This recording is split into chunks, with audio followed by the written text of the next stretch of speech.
Cette semaine à Medley, Ludovic Bourgeois en entrevue et performance. Voici un extrait inédit de ma rencontre avec lui.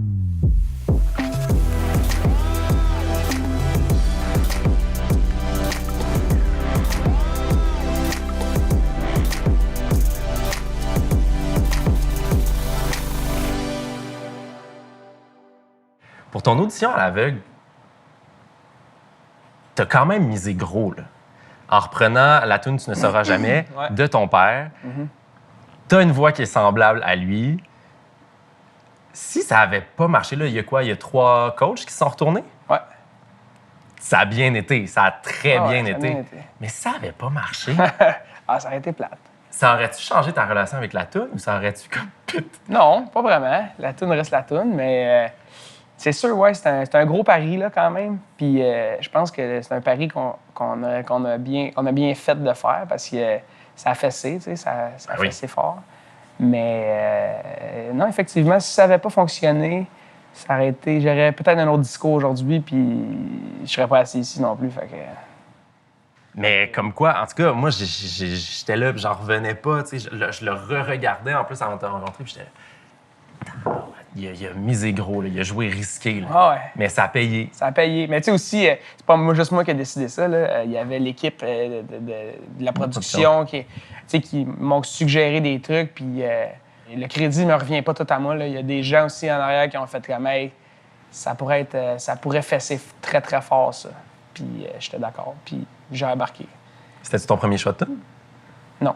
Non? C'était quoi ton premier choix de tune? Mon premier choix de tune, c'était quoi déjà? J'ai jamais dit ça à personne. Exclusivité. Non, mais je pense que mon premier choix, c'était Open Arms de Journey. Parce que c'est une tune qui est vraiment vocale. Puis moi, je me fiais un peu là-dessus. J'avais envie d'avoir une tune qui est vocale, que je peux montrer que je suis capable de monter là, haut là, dans les notes. Oui. Fait que c'était un peu ça mon but. Mais puis Tu ne sauras jamais faisait exactement... Il y avait le build-up parfait pour montrer ça aussi. Fait que c'était cool de le faire.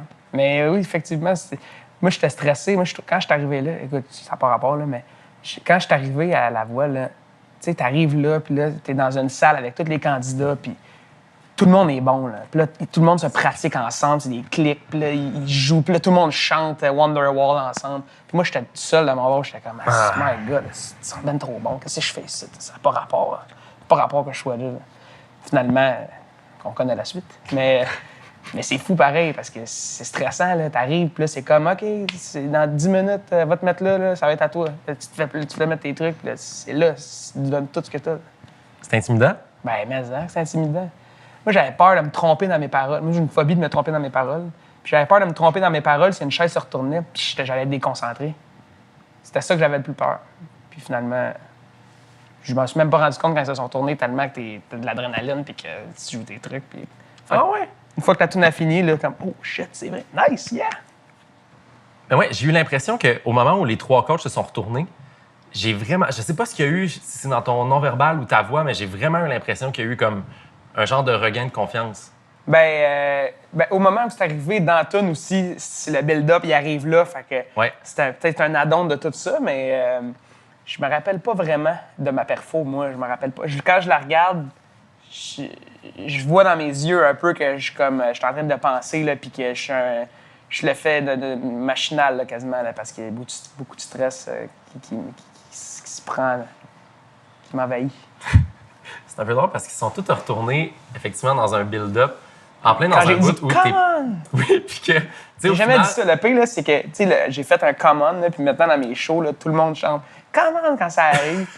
Mais moi, c'est sorti de nowhere, là. J'ai jamais fait ça. J'ai jamais dit come on dans ma vie, là. Ça, c'est sorti tout seul. Puis là, c'est là que tout le monde s'est retourné. Puis là, dans mes shows, maintenant, c'est rendu comme une tradition qu'il faut que je le fasse parce que come on! C'est très drôle.